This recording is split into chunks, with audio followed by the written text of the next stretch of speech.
right, let's get this party started and meet tonight's first potential fooler.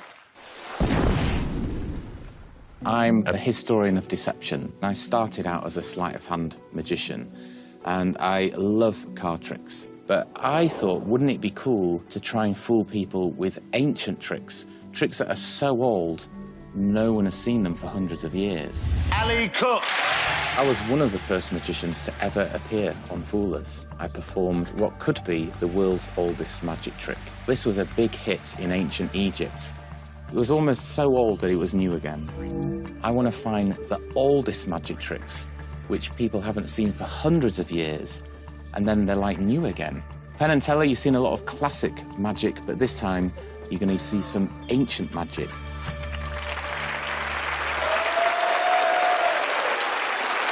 With a randomly selected member of our studio audience, ladies and gentlemen, please welcome Ali Cook. I am indeed a bit of a magic historian, and I'm about to introduce you to an amazing piece of magic history.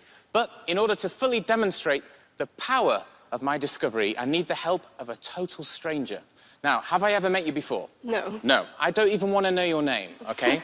I just want to use some information that there's absolutely no way I could know. So what I want you to do is write down your date of birth, okay? And write it as a 6-digit number. So 2 numbers for the month, 2 for the day, and 2 for the year. Okay. Okay? And when you've done that, what I'd like you to do is hand me the pen back first. That's great. And would you just tear off the little piece of paper for me, and then hand me the pad back? Awesome. Okay. And would you fold your piece of paper in half for me, then into quarters? That's great. Now, in ancient times, people used to worship holy statues. They literally believed they were living, breathing gods. Now, people believed it because you see statues like this, they were just absolutely rigged full of magic trickery. And they would perform apparent miracles. They would scream, produce fire, and even money.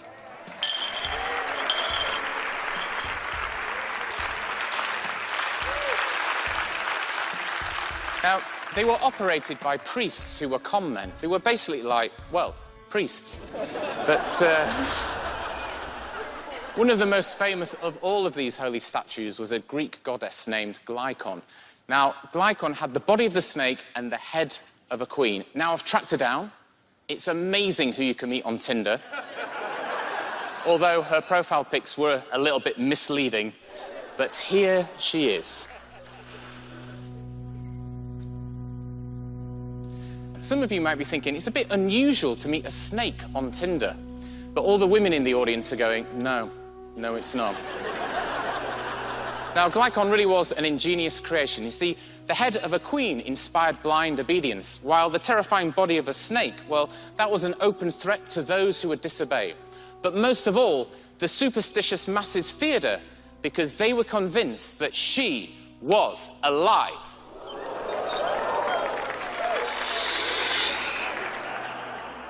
Yowza.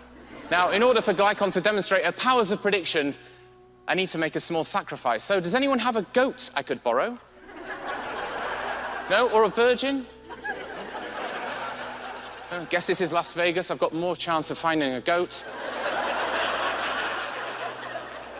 OK, right now, let's try and narrow it down. I'd be happy to take anyone who can remember either seeing a goat or can remember being a virgin. Have you ever seen a goat? Yes. Good. Otherwise, I have to ask you a really awkward question. Now, now, I have a dice here. What I'd like to do is take the dice. You're going to roll it between your palms, like that. That's it. I don't want to see anything. Roll it, roll it, roll it. And then stop, but don't look at it. Yeah? Yes, You stopped, yes. yeah. And it's flat in your hand, Yes. And there is no chance you could know what that number is. Yes. No. And there's no way I could know that number. And there is absolutely no way Glykon could know. Turn, stare the snake goddess in the eyes. She will reveal all. 1, 2, 3, 4. Open it up. Is it the number 4? Yes. It is the number 4.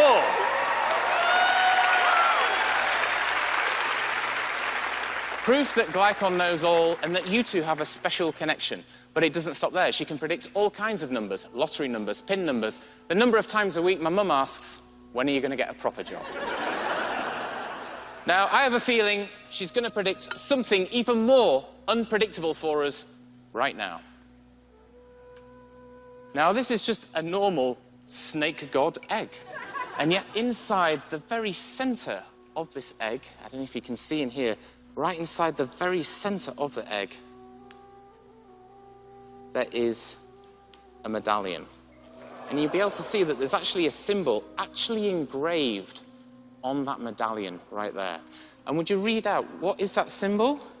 A Leo. Leo. Yes. And is that your star sign? Yes. It is your star sign, and would you read out the date of birth engraved on the back? 08/04/94. And is that your date of birth? Yes, that's correct. And that's the magic of Glycon. Give it up for my wonderful helper! Allie Cook! Hi! Hi! Let's go read. So how did you make that trick come alive?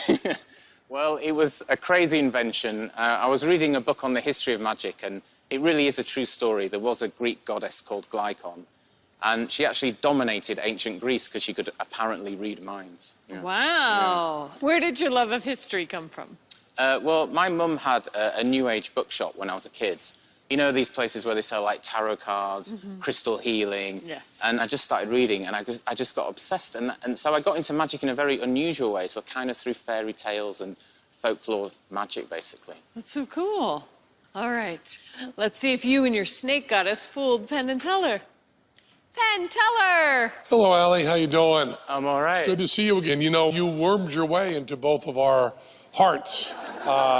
Teller loved the old temple stuff, the old ancient gods, and I, of course, loved the carny stuff. And you did the snake girl illusion using the snake girl illusion. Yes. And since you're familiar with history and all the ancient gods, you certainly know the wonderful ancient god Al-Quran. I do. You do know that. And it was very, very smart to put the star sign on one side of it, which really hides the method on the other in a very, very, very nice way. And because you're an historian, you also know that the technique you used on Moment's Reflection on the snake girl is an old carny illusion, and yet it was coupled with something that fairly modern. So you had this wonderful mixture of very old technology coupled with fairly new technology in a beautiful routine that has gods and carny trash. What more do you want? We love the routine, but don't think you fooled us. Do you believe that they know how you did the trick? They definitely know a lot about the god Al-Quran, so yes. I do indeed. Oh, well, thank you so much. Cheers. Allie Cook! Thank you very much.